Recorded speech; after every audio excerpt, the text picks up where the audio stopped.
Og subay ni nga balita, makauban nato sa linya sa telepono si Island Garden City of Samal Mayor Al David Uy. Maayong gabi, Mayor.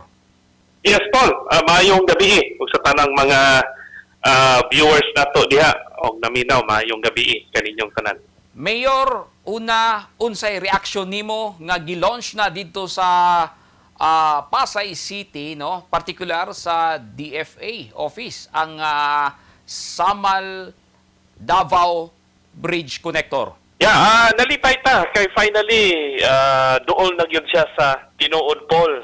No, kay grabe man gyud tong mga kantsaw sa mga niaging mga tuig na kutob lang sa drawing. Pero karon nakita nato mismo ang secretary sa ato ang DPWH, Secretary Punoan, ang bag-o nato na mga opisyales, si DFA Secretary Manalo, and even present ang dili lang ang ambassador sa China, but I think ang ilahang foreign minister at the same time first minister. No, it's a big murag number 2 man siguro na sa ilaha sa China. So nagpamatuod ni na it's all systems go as what ang gisulti nila dito. So siguro kini makasulti na to na tinuod na gyud ni. No, this is it. So it's all systems go, and nabalitaan po nako, Paul, na naa sila'y ang China Road Construction, naa sila'y gipalit na dating beach resort dool sa Tulay, no, dool sa area sa Tulay. Dating beach resort na wala na nag-operate.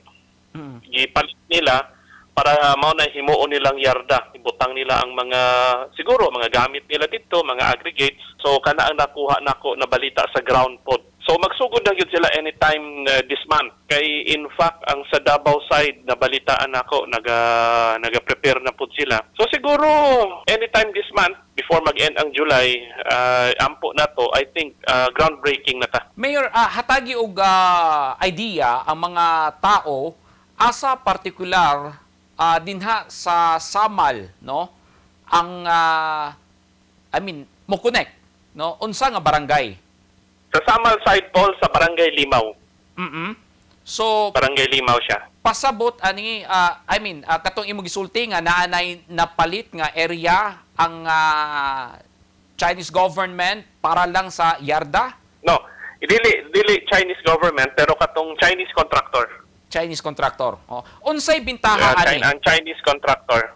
Mayor, unsay dalang kaayuhan ni ining tulay dinha sa Igacos?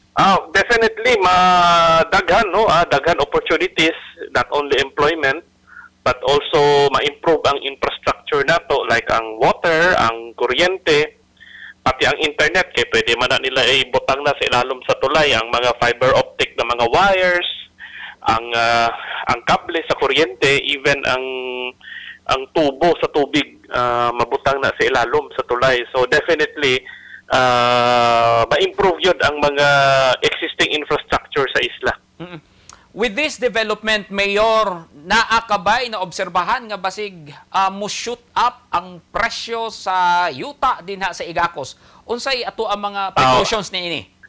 Actually, in the last 6 years, pagsugod na naglingkod si Presidente Roddy Duterte, every year, Paul, nagataas yun ang yuta sa Samal. 10 to 20% ang appreciation niya. So with this, ang tulay, I think, basig madoble pa ni.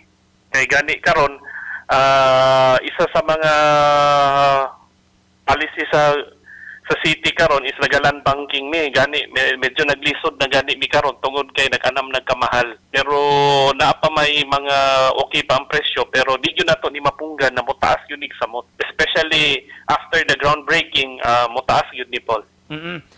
Atong naobserbado, traditionally, ang atoang transportasyon dinha sa Samal is through barge, then naapoy kini mga lancha. Unsa kaha ang mahitabo sa ilaha? Ang mga barges na to, ang sa na-receive na ko na info from them, mobalhin sila, Paul. Like ang isa ka ferry company, mobalhin sila Kaputian to Talikod. Then mapuntay ruta sa likod, no, katong Tagpupungan going to Pantukan. So mobalhin sila dito ang operations nila. So makater lang gihapon ang mga tao. Yeah, makita lang gihapon.